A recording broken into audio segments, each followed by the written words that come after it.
퇴근길에 좋은 파트너 YTN 뉴스 FM 뉴스 정면 승부.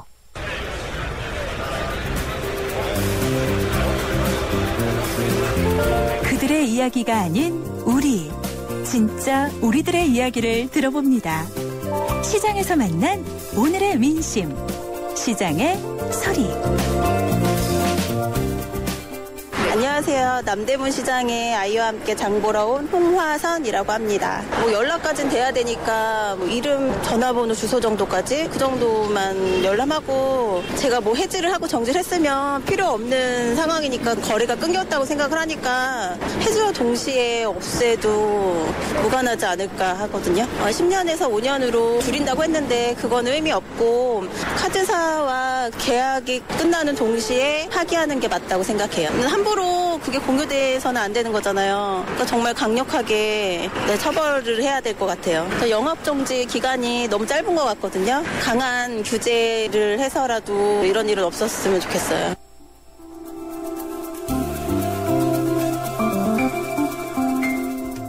네, 뉴스 정면 승부 3라운드입니다. 정부가 신용카드사의 고객정보 유출 문제와 관련해서 대책을 내놓았는데 남대문 시장에 아이와 함께 장 보러 오신 홍화선 씨의 의견을 들어보니까 이 정도 정부 대책으로는 안 된다. 더 강한 규제를 통해서 반복적인 유출 사고를 막아야 된다. 이런 말씀을 해 주셨습니다. 네, 모든 국민이 다 같은 마음이겠죠. 그리고 카드사들은 고객 정보들을 최소화시켜서 보관해야 하고 또 해지와 동시에 폐기를 해야 한다. 이런 따끔한 지적도 해 주셨습니다. 오늘 뉴스 정면 승부에서는 한 해 2번 국정감사를 실시하면은 호통국회가 없어질까요? 라는 질문으로 청취자 여러분들과 함께하고 있는데요. 0477님은요. 예스 국정감사를 실시를 통해서 과거의 우리나라보다 현재의 우리나라가 더 좋아진 것 같습니다. 8773님은요. 노. 국정감사의 시행 여부의 문제가 아니라 국회에서 진정성을 가지고 국민과 나라를 위해서 일을 진행하는 것이 먼저라고 생각합니다. 라는 의견 주셨네요. 의견 기다리고 있습니다. 휴대전화 우물정 0945번입니다. 또는 스마트폰 애플리케이션 예스에 있는 게시판에 남겨주시면 되는데요. 의견 보내주신 분들 가운데 몇 분 뽑아서 월간 르몽드 디플로마티크 6개월 구독권과 맥스무비 영화 예매권을 드리도록 하겠습니다. 정면 승부 3라운드요. 네, 잠시 뒤에 스포츠 뉴스부터 살펴보죠.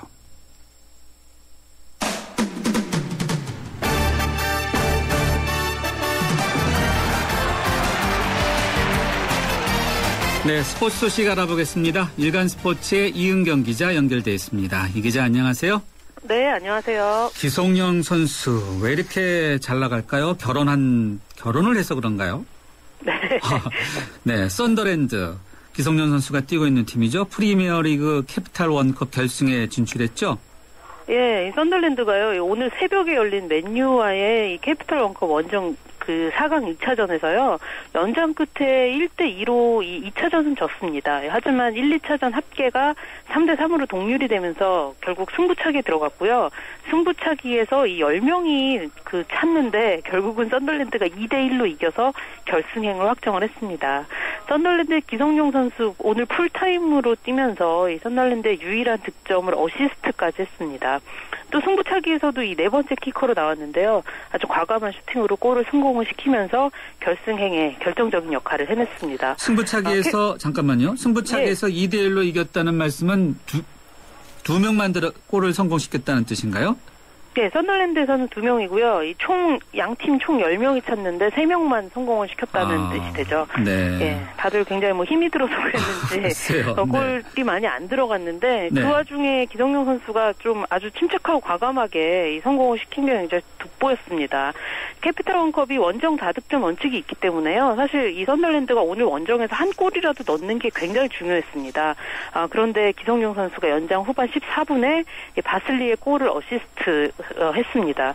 맨유가 지금 현재 리그에서도 7위까지 쳐져 있고요. FA컵에서도 조기 탈락을 했는데 오늘 캐피탈 원컵, 이 리그컵마저 4강에서 탈락을 하면서 올 시즌에는 이 유로파 리그 출전권마저 놓칠 가능성이 굉장히 높아졌습니다. 팀 분위기가 요즘에 아주 안 좋고요.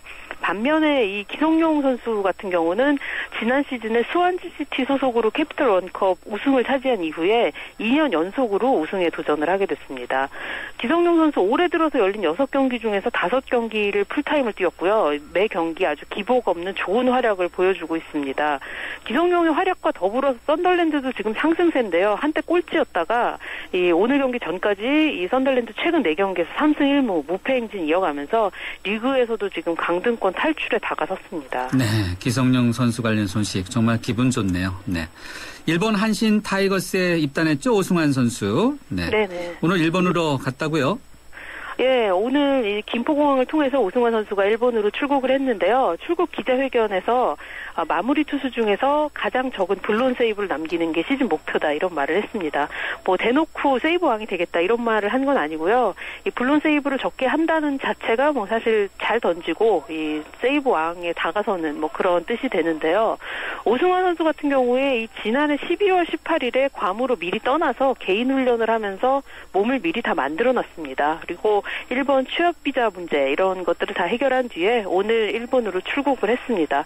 출국장에 나온 오승환 선수 얼굴이 그 괌에서 훈련한 것 때문에 아주 새카맣게 그을려 있는 모습이 인상적이었는데요.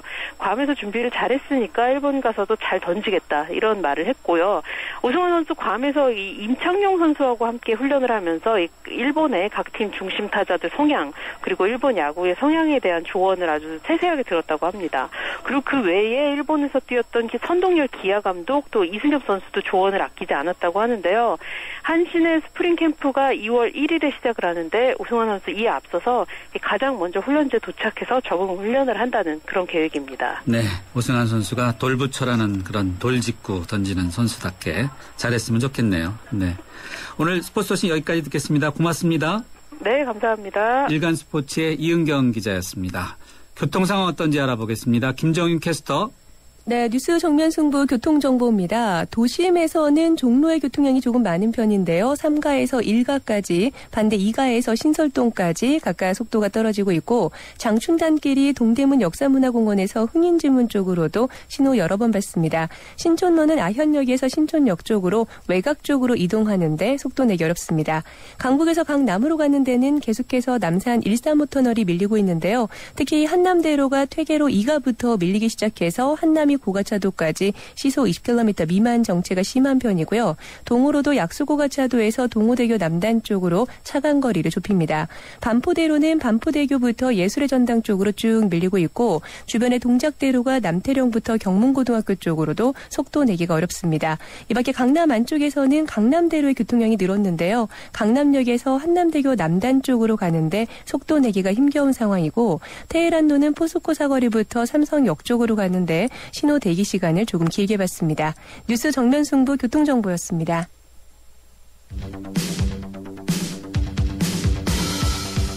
퇴근길을 함께하는 냉철하고 따뜻한 뉴스 정면 승부.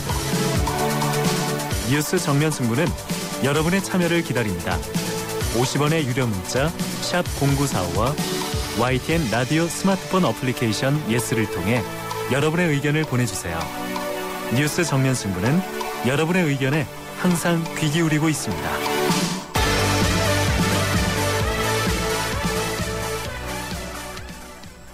뉴스 정면 승부 3라운드 세 번째 정면 인터뷰 함께 하시겠습니다.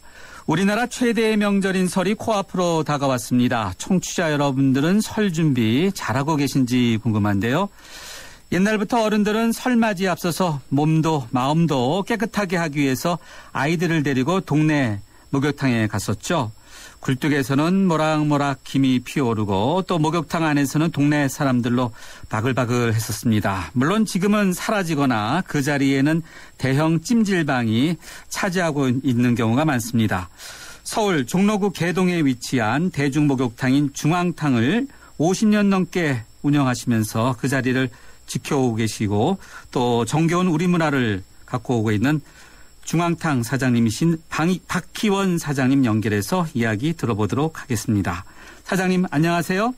예, 안녕하세요. 네, 중앙탕, 이 목욕탕 운영 사실 어떻게 보면 쉽지 않은데 언제부터 시작하셨습니까? 글쎄요, 이게 시작한 지는 꽤 오래됐죠. 한 4, 50년 됐나 봐요. 4, 50년이요. 오. 그러면은 이 목욕탕, 중앙탕을 운영하게 된 특별한 계기가 있습니까?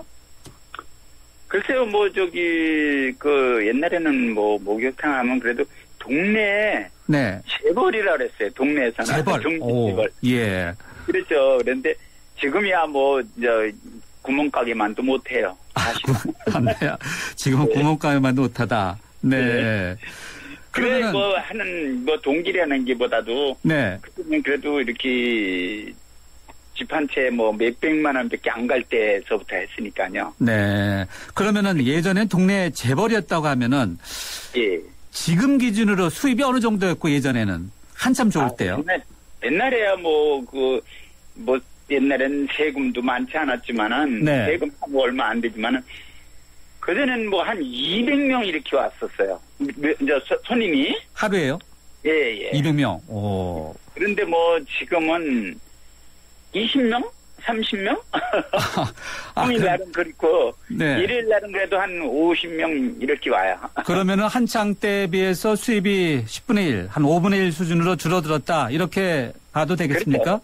10분의 1도 안 되죠, 네. 그러면 동네. 기름값은 비싸니까. 네.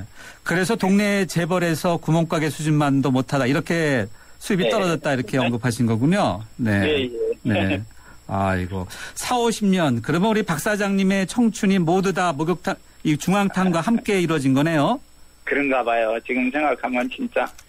저는 목욕탕만 하는 게 아니라 이렇게 이제 목욕탕하고 이발하고 그러니까 이제 지금은 이발 손님들이 좀 계셔요. 이제 찾아오는 손님들이 옛날서부터 하던 손님들이 먼 데로 이사 가도 이발은 또 해러 오더라고요. 또. 아, 단골 손님이네요. 네. 그렇죠. 네. 그분들도 이렇게 계속해서 나이를 드시면서도 또 이렇게 사장님을 찾는 이유는 뭘까요? 먼 곳에서 오는 거? 제가 잘하기 때문에 그렇다는 건 안 해요. 그렇게 생각은 안 했는데 정 때문에 그런 것 같아요. 정 때문에? 네. 아. 그리고 그 사람한테 아니면 딴 데 가면은 괜히 이렇게 아무리 잘해줘도 네. 나는 아무렇게나 해주는 거지 빨리 해주고 그냥 해도 그렇게 정이 있어서 그런 것 같아요. 정. 네, 그런 것 같아요. 정이라는 것이 이 목욕탕이라는 공간 때문에 생깁니까? 아니면은 박 사장님의 특별한 이 영업 비결이라고 할까요? 그것 때문에 생긴다고. 다 그런 것 같아요. 똑같아요. 예, 하여튼 이 목욕탕도 있고 목욕탕 이렇게 봐도 이렇게 보면은 오히려 더 고쳐놓으면 딴 데 간 것 같더라고요. 조금이라도 손을 보면은 오히려 사람들이 그걸 더 싫어하는 것 같아요, 지금. 네. 뚝배기 맛 같은 그런 거. 네. 아, 그런가요? 예. 지금도 연세들은 양반들 지금 오셨다 하고 젊은 사람들도 지금 선호하는 사람들이 있어요. 아, 이게 시설이 조금 노화된 듯하게 보이는 것 자체를 좀 더 좋아한다는 거죠? 그렇죠. 그리고 물이 그렇게 좋다고 제가 평가하면은 안 되잖아요. 그런데 손님들이 평가가 그렇게 물이 좋다고 그래요. 네. 옛날서부터 저는 지하수도 없죠. 그냥 수돗물. 네. 거기다가 자수라는 게 있어요. 자화수요. 육각수. 네. 네. 자석이를 통해서 이렇게 나오는 물을 한 20년 전에 설치를 했거든요. 아, 그렇군요. 네. 그것을 영향인지 물도 또 정 때문에 사람대로 간다 그러는 말도 해요. 또 너무 사람이니까 물도 좋다. 그런데 그건 어부성설인지 몰라도 그랬더라고요. 네.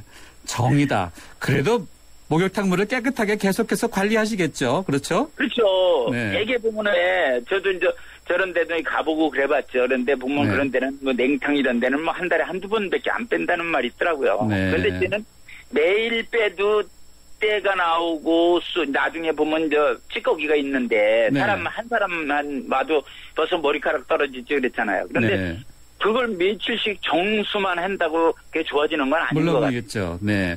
쟤는 매일 빼도 그런데 데는 어떻게 그러나 이런 생각이 들더라고요. 네. 이 동네 목욕탕을 서울 미래유산으로 지정되었다는 소식 들으셨어요? 얘기만 들었었어요. 그런데 시에서도 몇 번 와서 이렇게 촬영해가지면서 문화재로 해주겠다. 그래서 등록을 해라 그랬는데 제가 안 했어요. 등록을 안 했다고요? 예, 등록을 하면은 혜택이라도 면세유래. 저는 기름을 떼거든요. 네네. 근데 면세유래도 이렇게 주면은 시골 마냥? 네네. 그러면 좀 괜찮은데 그렇지도 못하고 그냥 오히려 좀 고치려면 천장 하나라도 고치려면은 그냥 그것도 신고를 해야 되고 그랬는데요. 네. 그래서 안 하는 게 나을 것 같아요, 오히려. 네. 공시에서 그렇게 등록된 게 했다는 아닌가요? 예? 현재 등록된 거 아닌가요? 등록은 그냥 자체 등록은 있다 그래요. 그런데 우리가 신고는 안 했어요. 신고는 안 했다. 네. 예. 워낙 유명한 이 정이 듬뿍 담겨 있는 네. 대중목욕탕이라서, 네. 그때 한번 와보셔야. 네. 네. 어떻게 보면 이렇게 살 냄새도 있고 물 냄새도 있고 정 냄새도 있는데, 네. 그렇죠. 예, 예, 예. 이렇게 중앙탕을 운영하시면서 이제 기억에 예. 남는 손님도 있을 것 같고 또 힘들었던 적도 있고 또 즐거웠던 적도 있을 것 같은데요. 어떤 게 있죠? 손님들이야 뭐 손님들 지금 현역일은 뭐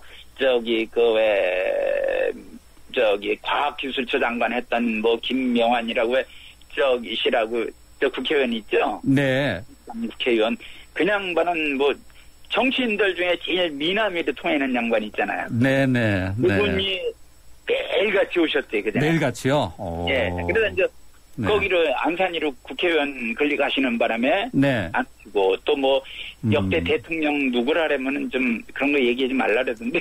네. 아주 대통령 되셨던 분들이 네. 왜 여기 와서 뭐 여러 번 와서 네. 장물 좋다, 뭐 사람 좋고 인연 좋다 그래가지고 이발해드리고 전에 그랬지만은 네.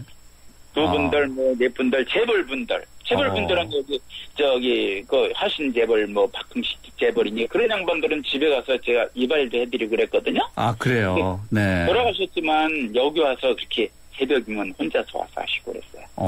네. 다 그래서 아마 유명한 것 같아요. 네.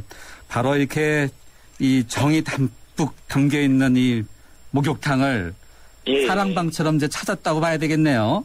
그렇죠. 그냥 오면은 뭐 누구네 집에서 어떻게 뭐 했냐, 뭐 누구 어떻게 했냐, 동네 지금 많이 바뀌었지만은 그래도 원래 터줏대감들 있잖아요. 그렇죠. 그런 분들은 지금 오면 뭘 옛날엔 여기가 어땠는데 저쪽에가 어떻게 하고 그랬다고. 네.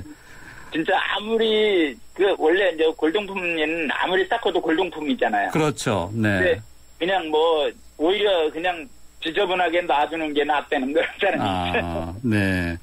자, 이 골동품, 정을 골동품이라고 해야 될지 그건 잘 모르겠습니다만요. 동네 목욕탕들이 점차 사라지고 또 대형 찜질방들이 들어서고 있지 않습니까? 그렇죠. 사장님이 보실 때 속상하지 않으세요? 아니, 그렇지도 않았어요. 이 동네도, 물론 이제 가는 사람도 있겠지만, 저 밑에 없어진데도, 그게 찜질방 한참 유행일 때, 찜질방을 점에서 했는데도, 결국에는 문 닫고 말더라고요, 또. 네. 참, 안타깝더라고요. 안타깝다. 우리 이웃인데도 같이, 오히려 경쟁을 하고 이러는 게 좋은 것 같아요, 제가 보기에는. 네. 없어지면 우리만 잘 산다 이러는 게 아니고, 예. 같이 경쟁하고 그럴 때는 더 좋았었는데, 그분들이 그냥 뭐 어디 더 좋은 거 한다고. 네. 물론 저희도 아마 이렇게 딴 걸로 여기 지금 북천이 아주 지금 관광지로 유명하잖아요. 그렇죠. 하루 네. 그전에 200명, 300명 이렇게 왔다 갔다 했던 데가 지금 한 1,500명, 2,000명도 더 될 거예요. 인사동 못지않게. 네, 알겠습니다. 일요일 날, 일요일 날은 우리도 아주 빡빡해요, 아주 그냥. 네. 근데 앞으로도 계속해서 중앙탕 운영하실 건가요? 예, 뭐 저는 얼마든지 정말 누구 말 맞대나 목숨 다하는 날까지. 알겠습니다. 예, 목숨 다하는 날까지. 네. 사장님 오늘 말씀 여기까지 듣도록 하겠습니다. 고맙습니다. 예, 고맙습니다. 예, 네, 예. 지금까지 정이 담뿍 담긴 중앙탕을 운영하시는 박혜원 사장님과 이야기 나눠봤습니다. 나랑 결혼해 줄래?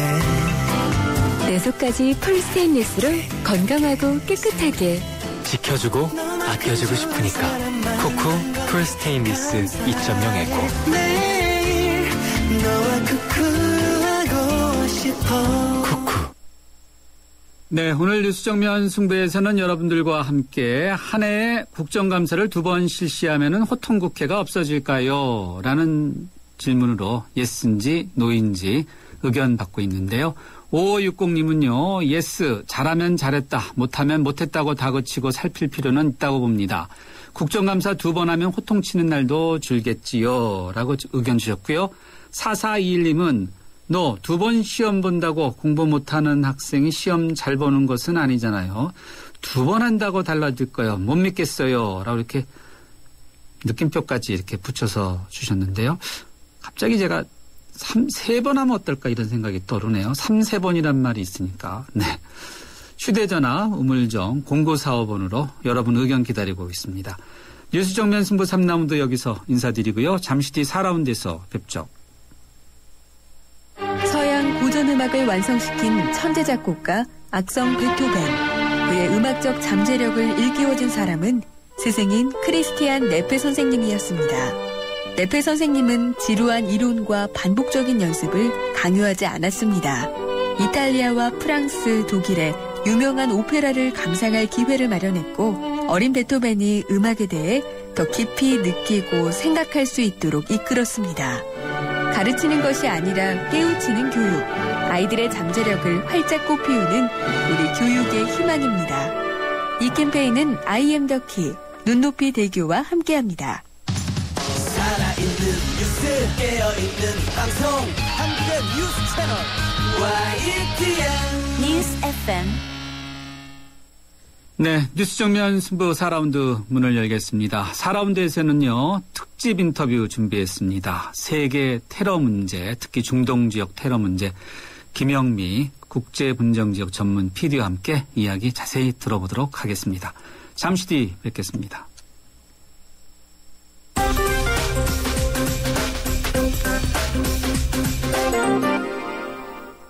네, 먼저 경제 뉴스부터 살펴보겠습니다. 머니투데이의 김태은 기자 연결되어 있습니다. 김 기자 안녕하세요.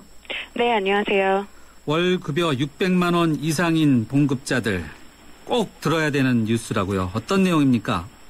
네, 지난해 세법 개정에 따라서 근로자 월급에서 원천 징수하는 액수가 달라졌는데요. 600만 원 월 급여를 기준으로 해서 액수가 늘어나게 됩니다. 한 달에 600만 원을 받는 근로자의 경우에 그 부담해야 될 금액이 3만 원 정도가 늘어나고 1,000만 원 급여자는 11만 원, 1,500만 원은 19만 원, 2,000만 원은 39만 원의 세금을 각각 추가로 부담해야 합니다. 하지만 600만 원 미만 소득자들은 세부담 증가가 없거나 오히려 감소한다고 정부는 설명했습니다.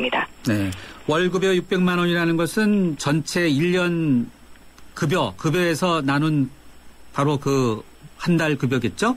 네, 그렇습니다. 차액도 연말정산을 통해서 차액을 돌려받을 수 있는 그런 원천징수액입니다. 네. 자, 이번에는 카드사의 개인정보 유출 사태 관련 이야기 들어보죠. 카드 재발급 해지 신청이 어느 정도 지금 이루어지고 있습니까? 네, 카드사들이 어제부터 밤까지 연장 접수를 받고 있는데요. 신청 건수가 오늘 300만 건을 넘어섰습니다. 카드사 홈페이지를 통한 정보 유출 조회도 1,000만 건을 돌파했습니다. 국민은행과 농협은행은 전국 모든 영업점의 마감 시간을 오후 6시까지로 연장을 했고 또 롯데카드도 영업점 운영 시간을 오전 8시부터 자정까지 연장하면서 이 카드 재발급과 해지 신청을 받고 있습니다. 금융당국도 24시간 비상근무 체제에 돌입해 다음 주까지 금융사들의 보안 점검 사항을 마친다는 계획입니다.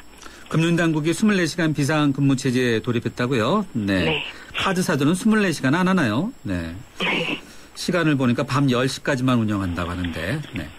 현호서 부총리 겸 기획재정부 장관이 개인정보 유출 사태와 관련해서 부적절한 반응으로 계속해서 도마에 올랐죠? 네, 바로 어제 이 사태에 대한 대책을 논의하는 자리에서였습니다. 금융당국 책임을 묻는 질문에 어리석은 사람들이 무슨 일이 터지면 책임을 따진다 이렇게 말을 했습니다. 또 우리가 다 정보 제공에 동의해줬지 않느냐 이렇게 말을 해서 신용카드 정보 유출 책임을 고객에게 전가하는 듯한 발언을 했습니다. 여론의 지탄이 쏟아지자 오늘 하루 만에 사과를 했는데요. 불안과 불편을 겪고 계시는 국민께 심려를 끼쳐드려 무척 송구스럽게 생각한다 이렇게 말했습니다. 네. 고위 공무원들은 항상 말조심을 해야 되는데 이제 부적절한 반응으로 도마에 올랐다. 네. 경제뉴스 여기까지 듣겠습니다. 고맙습니다. 감사합니다. 지금까지 머니투데이의 김태은 기자였습니다.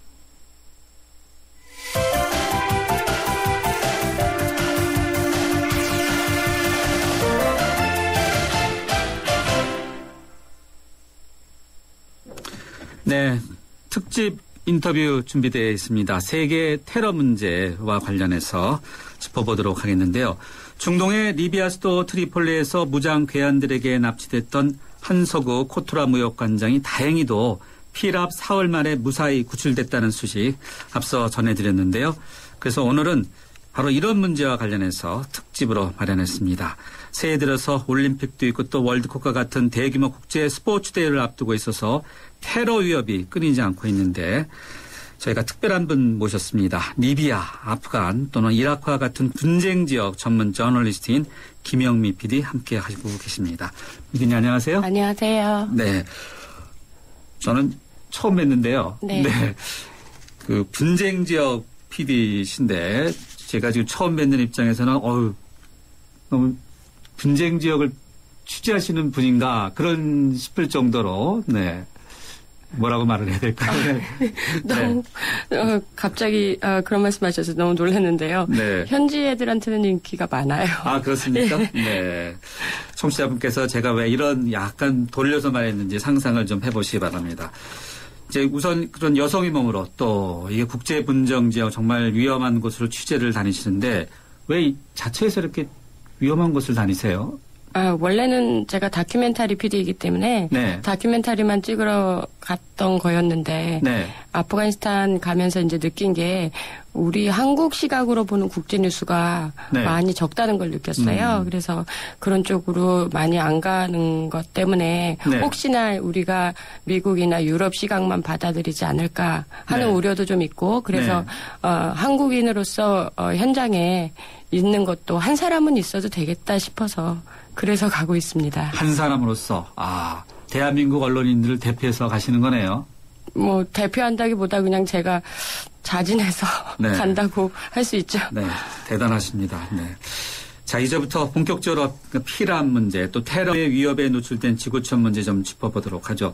현지 시각으로 지난 19일이었죠. 리비아 수도 트리폴리에서 무장 괴한들에게 납치됐던 한서구 코트라 무역관장이 피랍 사흘 만에 다행히도 무사히 풀려났는데 우리 김 PD님께서는 예상을 하셨습니까? 풀려날 거다 이렇게. 예, 최근에 리비아 트리폴리에서 외국인이나 아니면 현지인들까지도 돈을 노리고 하는 납치가 굉장히 많았어요. 그래서 그 중에 하나일 것 같다는 생각이 좀 들었고 또 초창기에 풀려나는 경우가 많았고요. 만약에 이슬람 무장단체 쪽에서 정치적인 이유로 한다고 그러면 그에 관한 사인이 나왔을 텐데 그렇지 않았기 때문에 아마 초창기에 풀려날 것 같다라는 예상은 했었습니다. 돈, 정치적인 이유보다는 돈이라든지 그런 다른 쪽의 이유가 있었을 것으로 보인다. 만약에 정치적인 이유였으면 뭔가 사인이 있다 그러면 그 사인이라는 건 되게 어떤 식으로 좀 나옵니까? 예, 이슬람 무장단체는 대부분 언론을 통해서 자신들의 메시지를 어나운스 하기도 하고 혹은 유튜브나 이런 쪽에 자신들이 만든 영상을 올리거나 그렇게 합니다. 그래서 계속 유튜브도 계속 서치하고 했는데 그런 영상이 없어서 아마도 돈을 노린 군소 집단이 아닌가라고 생각을 했습니다. 네. 돈을 노린 군소 집단. 현재 한국 언론 보도를 보는 거예요. 납치범이 민병대에 소속되어 있는 민병대 소속원이라고 하는데 민병대라고 그러면은 이게 정부 소속은 아니고 민간인 병사인가요? 예, 그렇죠. 우리 조선시대로 치면 사병들인데요. 사병. 카다피에 이제 대항하기 위해서 만들어졌던 리비아 반군들이 카다피 사망 후에 한 목소리를 내던, 그러니까 그 당시는 이제 카다피가 살아있었으니까 공공의 적이 이제 없어진 다음부터는 각자 이제 우후죽순으로 4분 오열됐어요. 그래서 한 1,700개 가량의 민병대로 흩어졌기 때문에 1,700사람이 아니라 1,700개입니다. 또 더군다나 이제 부족도 한 400개 있는데 그 부족이 다 하나같이 민병대를 다 가지고 있어요. 네, 4분 오열이 아니라 뭐 400분, 500분, 그렇죠. 1,700분 뭐 이렇게 그러네요. 네, 이 리비아가 이렇게 부족이 많은가 보죠. 종족도 많고. 예, 옛날 그쪽에는 이제 베르베르 민족이라고 그래갖고 굉장히 옛날부터 부족 국가 시대여서 여러 부족이 있었고 또 카다피 시절에 이제 카다피가 그 부족들하고 협상을 또 잘 했고 그래서 그동안은 이제 가만히 있었는데 이제 리비아가 다시 새 세상이 오니까 다들 자기 부족 또 자기 부족이 나가서 정권을 탈취해야 석유의 임자가 되잖아요. 석유. 그렇죠. 리비아의 돈인 석유. 그렇죠. 그래서 그러다 보니까 뭐 많은 사람들이 그 정권 탈취에 다들 지금 목매고 있는 상황입니다. 네. 그렇지만 국민들의 생활은 굉장히 피폐해서 예. 생활이 너무 안 좋다 보니 그러니까 가다피 시절에는 국가에서 보조금이 나왔어요. 사회주의 국가다 보니까 근데 지금은 그런 게 전혀 없고 각자 알아서 살아남아야 되는 상황이라 네. 굉장히 힘든 상황에 있죠. 더군다나 청년들 같은 경우 실업률이 33%나 됩니다. 33%. 네. 그러다 보니까 이제 돈을 주는 민병대에 네. 사병에 들어갈 수밖에 없는 구조입니다. 네. 카다피 있을 때는 국가에서 보조금을 줬다. 국가에서 청년들이라든지 주민들에게 돈을 준 거죠. 근데 이제 카다피가 없어지니까 결국 돈을 주는 민병대로 갔다. 네. 자, 우리 정부가 이렇게 풀려나게 했는데 그러면 이렇게 복잡한 부족들 많은데 대처를 잘했다고 봐야 되겠죠? 예, 초창기에 이제 보안을 잘 지켜서 납치범들하고 협상을 잘 하고 그래서 한 관장이 무사히 풀려날 수 있게 결과가 그렇게 나왔으니까 대처를 잘했다고 할 수 있습니다. 네. 리비아 정부에 있는 공안기관, 공권력들이 또 석방하는 데 상당히 도움을 줬다라고 이렇게 이야기되고 있는데 카다피가 없어도 나름대로 이제 공권력이 또 유지되면서 협조할 수 있는 건 있나 보죠? 그것도 상대적일 수 있는데요. 상대적이에요? 워낙 이제 이 납치범들이 워낙 작은 군소 집단이기 때문에 가능했던 거고 예. 만에 하나 조금 더 큰 무장단체였다면 또 쉽지 않았겠죠. 실제로 리비아 정부의 총리도 작년 10월에 납치가 돼가지고. 총리가요? 예, 8시간 만에 풀려나는 그런 사태가 네. 벌어졌었고, 네. 또 리비아 정보국의 최고 실세인 네. 부국장도 네. 납치돼서 만 하루 만에 네. 풀려나는 그런 상황입니다. 그래서 네. 누구도 리비아에서는 납치를 당할 수 있다라고 생각을 하는 것이 가장 편하죠. 네.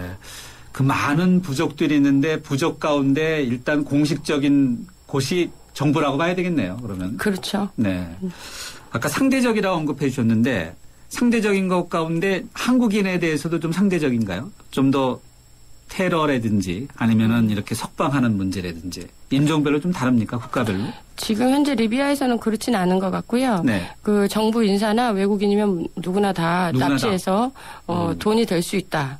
근데 먹고 살기 힘드니까 그렇게 생각을 하는 것 같고, 그 특히 이제 외국인 중에 무장 경호원이 없다거나, 네. 아니면 출퇴근 시간이 일정하다거나, 그랬을 때 많이 납치에 노출될 수 있습니다. 무장 경호원이 없으면 납치에 노출될 수 있다. 그러면요, 우리 김영민 PD께서 이런 리비아 취재하실 때 무장 경호원을 대동하고 취재하시나요? 리비아 정도 상황이면 당연히 무장 경호원이 있어야 되고요. 그리고 어떤 뭐 스케줄 같은 경우도 몇 시에 어디 가서 인터뷰한다 이런 식으로 공식적으로 얘기하고 다니면 절대 안 되고. 그래서 모든 인터뷰가 번개입니다. 번개. 그 앞에서 사무실에서 나 여기 왔는데 인터뷰 해줄 수 있느냐. 그래서 이제 가갖고 후닥닥 하고 나오고. 네. 그렇게 하지 않으면 제가 어디를 다니는지가 노출이 되기 때문에 네. 외국인이라는 입장이 그만큼 위험한 입장인 거죠. 네. 겁이 나네요. 듣기만 해도. 그러면은 누구든지 추가로 납치될 수 있다. 이렇게 봐야 되나요? 리비아에서는 누구도 안전할 수 없는 거죠. 총리도 납치되는 마당에 누가 안전할 수 있겠습니까? 그런 곳에 또 김영민 PD께서 취재를 하시고. 저만 취재하는 게 아니라 다른 나라 외신들도 많이 와 있습니다. 그래요? 예. 언론인들도 이렇게 납치되거나 또 피해를 입는 경우들도 있습니까? 이라크, 아프간에서 수많은 언론인들이 납치가 됐고, 또 지금 시리아 내전 같은 경우는 많이 죽기도 하고 사망 사고도 많고, 또 계속 납치나 실종 사고도 계속 많이 일어나고 있죠. 김영민 PD께서 이 한국의 시각, 한국인의 시각으로 보도를 해야 한다. 그래서 바로 이 분쟁 지역 위험을 무릅쓰고 가신다고 했는데 그들 언론인들도 다 비슷한 생각일 수 있겠네요. 예, 당연하죠. 자국의 어떤 정보나 네. 그런 저널리즘 네. 그런 것 때문에 아마 올 거라고 생각이 들고 가는 데보다 같은 사람들 많이 만나요. 만나셨어요? 예, 네. 그러면 이제 서로 이제 정보도 교환하고 네. 그렇게 하면서 같이 도와가면서 취재를 많이 합니다. 네. 헤어질 때는 뭐라고 이야기합니까? 다음번에는 좋은 데서 만나자. 좋은 데서 만나자고요. 몸 조심해갖고. 네. 네. 지난 2003년 이후에 주요 분쟁 지역에서 피랍된 한국인들이 한 거의 100여 명, 모두 95명이나 된다고 하는데요. 자, 95명 어떻습니까? 안전 대책을 우리가 소홀히 하고 있는 건지 일단 제일 중요한 게 우리 국민이 외국에 나갔을 때 특히 분쟁 지역에 갔을 때 예. 참고할 수 있는 정확한 안전 정보가 필요하다고 생각합니다. 근데 그것이 이제 주로 그 해당 국가의 정보국이나 네. 미국 쪽에서 나오는 정보가 많은데 그게 아니라 우리 자체적인 정보를 네. 한국인만이 조심할 수 있는 그런 정보들을 좀 어느 정도 세팅이 좀 필요할 것 같고요. 네. 그래서 그런 것들이 체계화되게 되면 아무리 위험한 지역에 가서 사업을 하더라도 네. 그러니까 그런 안전에 좀 조심하면 얼마든지 사업을 하고 비즈니스를 할 수가 있습니다. 네. 그래서 제일 중요한 것은 안전 정보를 나눌 수 있는 서로 공유할 수 있는 그런 네트워크가 필요하다고 생각합니다. 네. 이 리비아 위험 지역인데 여기서도 사업하는 한국인들이 꽤 있나 보죠? 굉장히 많고 우리나라 기업들, 대기업들도 계시고요. 공사도 많이 하시고 그러는데 지금 같은 경제 위기에 공사를 안 할 수는 없지 않습니까? 그래서 공사를 하되 이분들이 좀 더 안전할 수 있는 그런 것을 정부에서 좀 더 많이 옆에서 서포트 해줄 수 있었으면 좋겠다고 생각합니다. 네, 그야말로 몸을 걸고 또 이 달러를 벌고 네, 한다는 이야기인데 아유 참 이야기 들으니까 참 정부가 이런 안전 문제에 대해서 확실히 더 서포트를 해야 되지 않겠나 이런 생각이 드네요.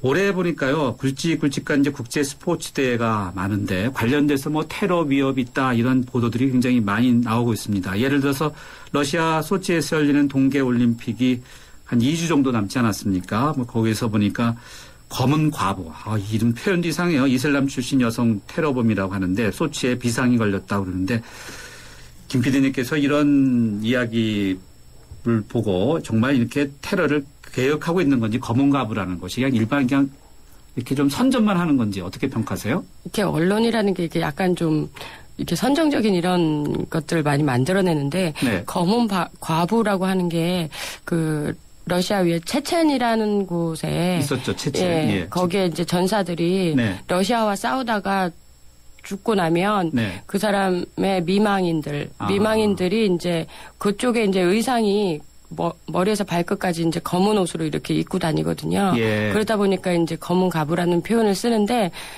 그 옆에 이제 다케스탄이라는 또 나라가 있어요. 다케스탄. 예. 네. 그 나라에서는 또 화이트 위도우라고 그래서 우리 말로는 이제 뭐 백인 과부 그렇게 백인 과부요. 예, 화이트 위도우도 있습니다.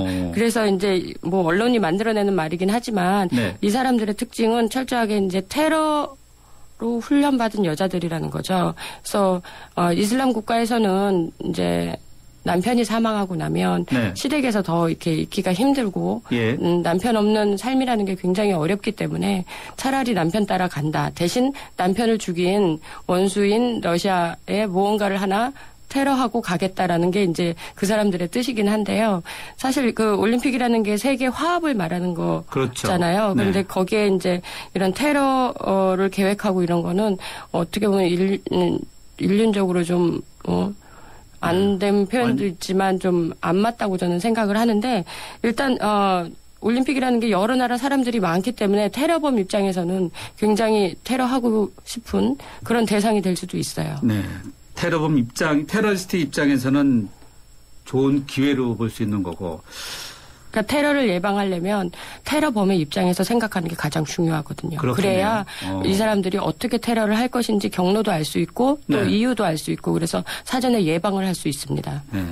러시아에서 이제 체첸, 그러니까 러시아와 이제 체첸과의 싸움했을 때 이제 미망인들 검은 과부 또 화이트 위도 그러면 흰 과부라고 해야 되나요?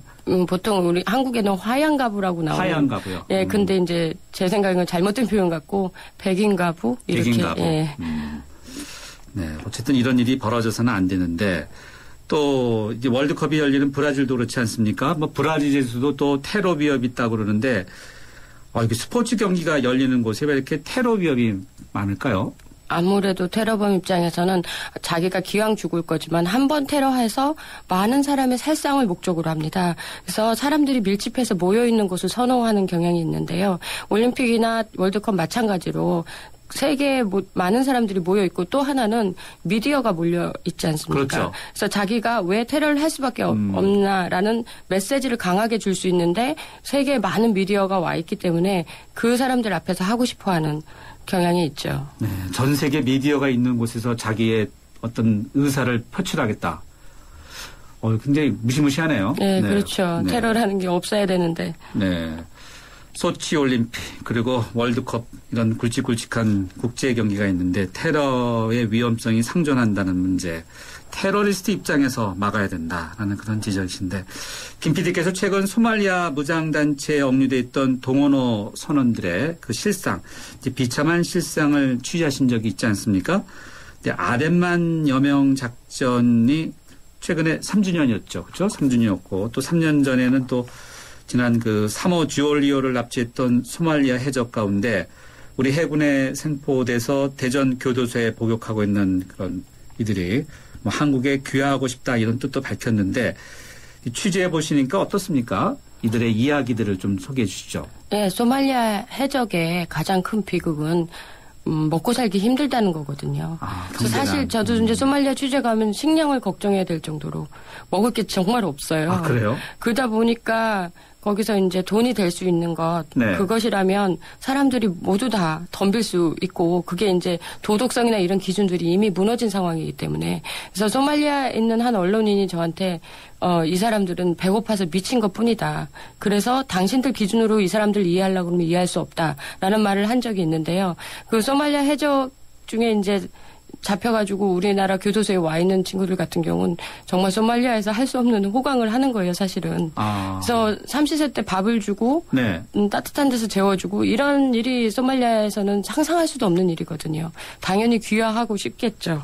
그래서 그 심정은 이해하나 그들은 범죄자이고 네.